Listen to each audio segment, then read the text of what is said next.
तो हेलो दोस्तों, स्वागत करते हैं आपके प्यारे से YouTube channel AP sir Ballia में। आज के जो पेपर कराने वाले हैं वो अर्धवार्षिक पेपर हैं जो कि बोर्ड एग्जाम के लिए मोस्ट इंपॉर्टेंट है और आपके जो स्कूलों में अर्धवार्षिक पेपर कराए जाते हैं उसके लिए भी मोस्ट इंपॉर्टेंट है। यही कहीं स्कूल के ही पेपर हैं। आप लोग को चलिए सीधे क्वेश्चन को स्टार्ट करते हैं। यहाँ देखिए, इसमें भी 3 घंटा का समय दिया है और पूर्णांक 70 नंबर का दिया है और आपका पेपर किसका है? हिंदी का।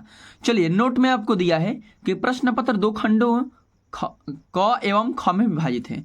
मतलब कि जो बहुविकल्पी होंगे वो क में होंगे और जो लिखित प्रश्न होंगे वो ख में होंगे। नेक्स्ट, खंड क में असंतुष्टि प्रश्न तथा खंड ख में वर्णनात्मक प्रश्न। मतलब कि एक में बहुविकल्पी और एक में क्या है? वर्णनात्मक यानी लिखित प्रश्न। चलिए, इसमें पहला क्वेश्चन बहुविकल्पी में है कि प्रताप नारायण मिश्र लेखक है द्विवेदी युग के, भारतेंदु युग के, शुक्ल युग के और शुक्लेतर युग के। तो आप जानते हैं कि प्रताप नारायण मिश्र किसके हैं? भारतेंदु युग के। ऑप्शन नंबर कौन सा होगा? ब। नेक्स्ट क्वेश्चन की ओर बढ़ते हैं। नेक्स्ट है कि कृति के कंकाल के लेखक है। आप लोग इसको तो कमेंट एकदम कीजिएगा कि ये वाला क्वेश्चन सही होगा, क्योंकि यह बिल्कुल आसान है। किसका है भाई? जयशंकर प्रसाद, मुंशी प्रेमचंद्र, राम कुमार वर्मा और मैथिली शरण गुप्त। कृति और कंकाल किसके लेखक है? जयशंकर प्रसाद। किसके हैं? जयशंकर प्रसाद। चलिए नेक्स्ट चलते हैं, जयशंकर प्रसाद का होगा। नेक्स्ट चलिए, गुनाहों का देवता रचना की विधा है। गुनाहों की देवता रचना की विधा है कहानी, उपन्यास, नाटक, एकांकी। तो कौन सा होगा आपका? उपन्यास होगा। कौन सा? उपन्यास। कुछ बच्चे गलत भी लगाए हैं, उसको हम सुटेबल कर दे रहे हैं, ठीक ना। नेक्स्ट है हमारा अगला है चौथा नंबर क्वेश्चन कि शुक्ल युग की कालावधि है। कालावधि का मतलब कि कहाँ से समय उनके यहाँ से शुक्ल युग कहाँ से कहाँ तक चला? 1850 से 1890, 1900 से 1920, 1900 से 1938 तक, 1900 से 38 से 1947 तक। तो शुक्ल युग कहाँ से कहाँ तक चला? ऑप्शन नंबर 1919 से 1900 कहाँ तक? 38 तक। नेक्स्ट चलते हैं। नेक्स्ट हमारा क्वेश्चन है कि भागवत शरण उपाध्याय द्वारा रचित निबंध कौन सा है? तो आप जानते हैं कि भागवत शरण उपाध्याय का निबंध कौन सा है? ठूठायाम, ठेले पर हिमालय, दृष्टिकोण, नदी के द्वीप। ऑप्शन नंबर होगा अ, ठूठा आम। नेक्स्ट चलते हैं। सूरसागर किसके द्वारा रचित है? सूरसागर किसके द्वारा रचित है? तुलसीदास, सूरदास, कबीर और बिहारी। तो ये आपको नहीं करना है, ये तो कमेंट में आपको दर्शाना है कौन सा होगा? सूरदास। नेक्स्ट है कि तुलसीदास के बचपन का नाम था। ये जो पेपर है मोस्ट इंपोर्टेंट है। आपको यह पेपर दर्शाता है और मार्ग दिखाता है कि आपके बोर्ड एग्जाम में किस तरीके से पेपर किया जाएगा।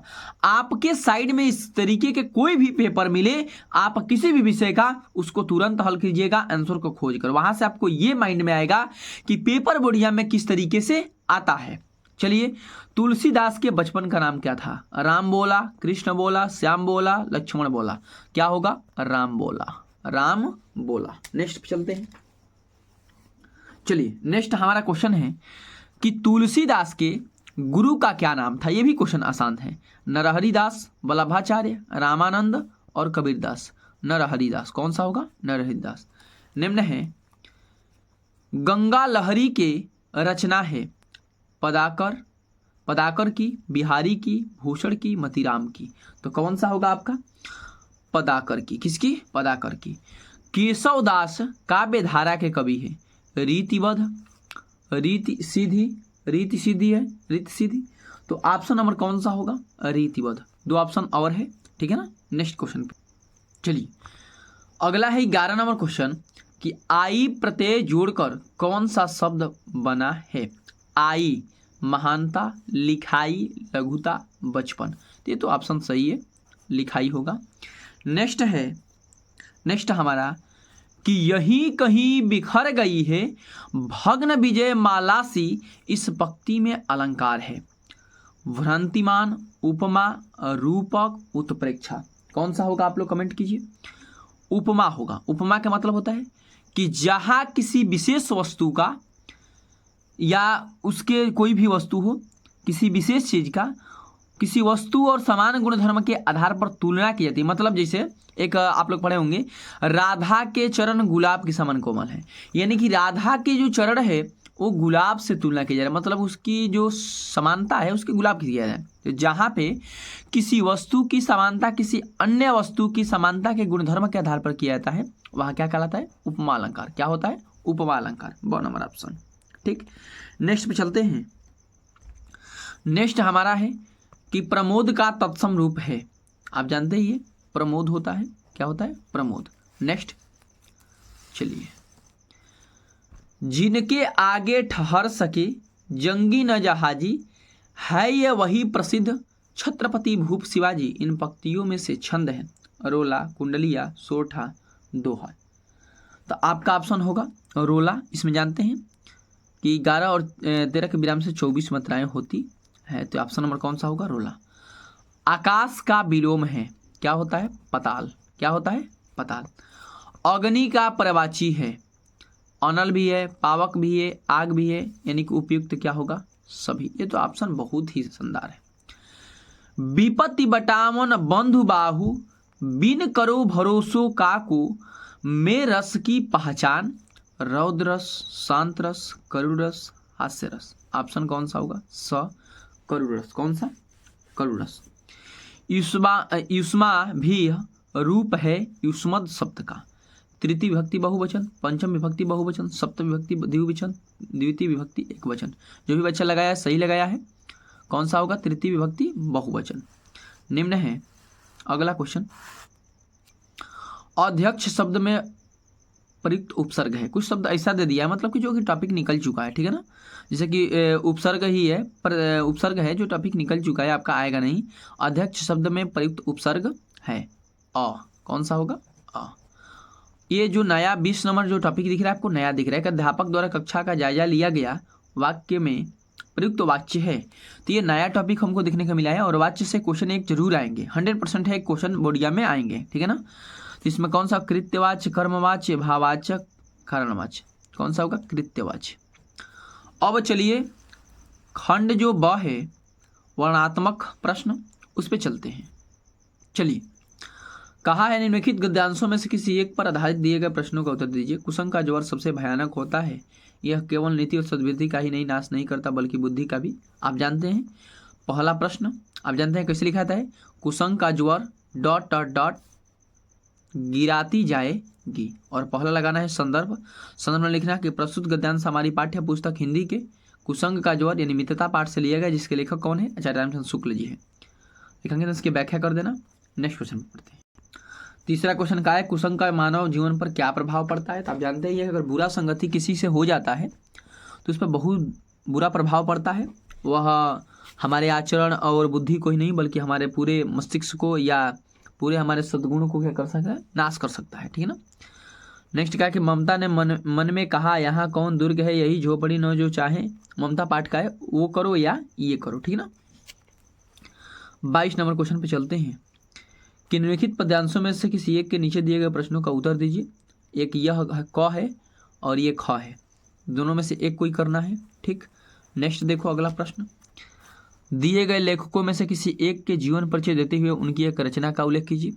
कोई भी एक जीवन परिचय देख लीजिएगा आप। हम तो कहेंगे कि आचार्य रामचंद्र शुक्ल और जयशंकर प्रसाद को याद कर लीजिएगा, दोनों में से कोई एक आएगा और नीचे जाएगी रचना। अगर आप लोग जीवन परिचय नहीं याद कर पाते हैं तो आप एक बार इस वीडियो में कमेंट कीजिएगा, या मेरा नंबर आप लोग को वीडियो के अंत में मिल जाएगा नंबर, उस पर कमेंट कीजिएगा कि जीवन परिचय याद नहीं हो रहा है। उसके ट्रिक के अनुसार हम क्या करेंगे, वीडियो बना देंगे। एक पद से आता है और इसकी एक रचना आती है। 5 से 10 नंबर के क्वेश्चन इसमें से आते हैं, ठीक। नेक्स्ट क्वेश्चन की ओर बढ़ते हैं। देखिए 24 नंबर क्वेश्चन दिए गए हैं कि दिए गए संस्कृति गद्यांश में से किसी एक का संदर्भ सहित हिंदी में अनुवाद कीजिए। वाराणसी वाला तो ये जो टॉपिक है आज तक कभी कटा ही नहीं कि वाराणसी सुविख्यात प्राचीन नगरी, वाराणसी बहुत ही प्रसिद्ध नगरी है, यो में गड्या कुला स्थितास्त, इसको पढ़ लेना। और इसमें पहला हेडिंग लगाया जाता है गद्यांश में संदर्भ पहला और हिंदी अनुवाद, ठीक है ना। वाराणसी सुविख्यात ... बहु प्रशंसति ये लिखा जाता है। या तो ये करो नहीं तो ये करो, दोनों में से कोई ये करना होता है। ये वाला बहुत ज़्यादा इंपॉर्टेंट है, ऊपर वाला, ठीक है ना, बोर्डिया में आ सकता है।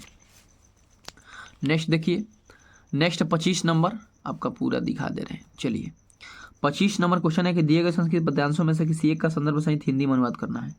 इन दोनों में से कोई एक का अनुवाद करना है, जो कि ये वाला काफ़ी इंपॉर्टेंट है, इसको पढ़कर जाइएगा, यह बोर्ड एग्जाम के लिए इंपॉर्टेंट है, ठीक है ना। पहला लगाना है संदर्भ और दूसरा लगाना है हिंदी अनुवाद। 26 नंबर एक अपनी पाठ्य पुस्तक में से कंठस्थ कोई एक श्लोक लिखिए जो इस प्रश्न पत्र में है। 2 नंबर के क्वेश्चन आता है कि अपने पाठ्य पुस्तक में से क्या लिखा जाता है, क्वेश्चन लिखा जाता है, श्लोक कोई लिखा जाता है कि जो प्रश्न पत्र में आया हो।